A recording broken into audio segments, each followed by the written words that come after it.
Hello friends, આજે મેં બનાવું છું સરેગવાનું શાક જે 10 જ મિનિટમાં થઈ જાય છે. તો ચલો બતાવું મેં કે સરેગવાનું શાક કેવી રીતે બને છે. તેલ હજી આવ્યું નથી, તેલને ગરમ થવા દઈશું.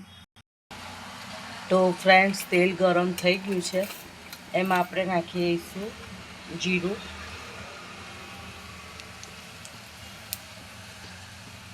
જીરું થઈ ગયા પછી આપણે એની અંદર નાખી દઈશું, આ છે બેસન, એ નાખી દઈશું ડાયરેક્ટ.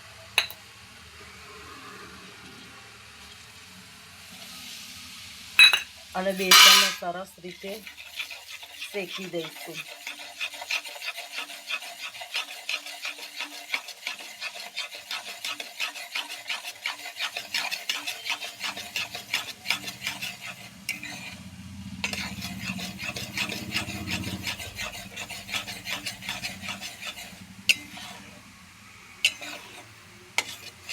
તો બેસન આવી રીતે શેકાઈ ગયો છે. એની અંદર આપણે આદુ, મરચાં, લસણની પેસ્ટ નાખી દઈશું.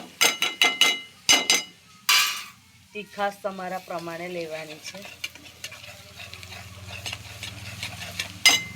એ નાખ્યા પછી આપણે ડુંગળી અને ટામેટાં ઝીણા સમાર્યા છે એ નાખી દઈશું.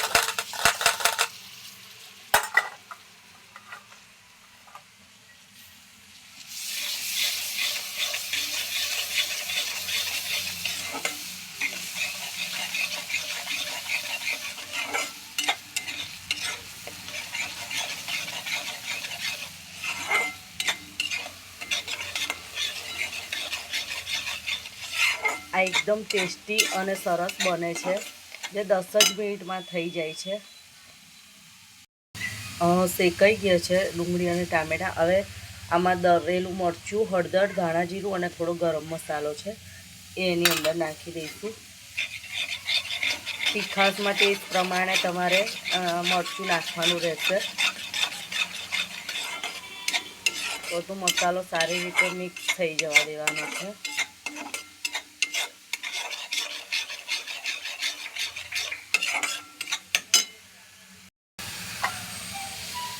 સરસ મસાલો સારી રીતે મિક્સ થઈ ગયો છે. આવી રીતે મેં સીંગને બાફીને રાખી છે સરેગવાની, થોડું મીઠું નાખીને. એ આપણે એની અંદર નાખી દઈશું. બાફતી વખતે મીઠું નાખ્યું છે એટલે ટેસ્ટ કરીને આપણે ચેક કરીશું કે મીઠું બરાબર છે કે નહીં, પછી નાખીશું. અને આ એનું બાફેલું પાણી છે એ પણ અંદર નાખી દઈશું.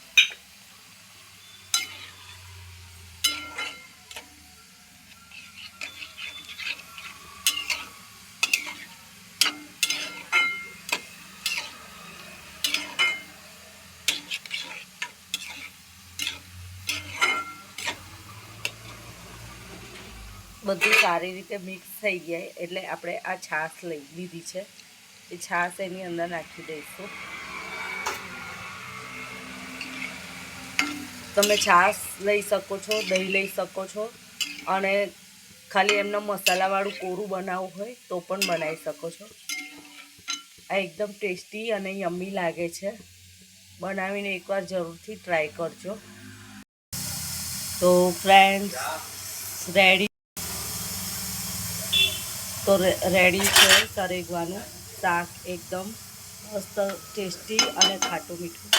તો બનાવીને જરૂરથી એકવાર આ રીતે ટ્રાય કરજો, જે 10 જ મિનિટમાં બની જાય છે. અને પસંદ આવે તો લાઈક, શેર કરજો.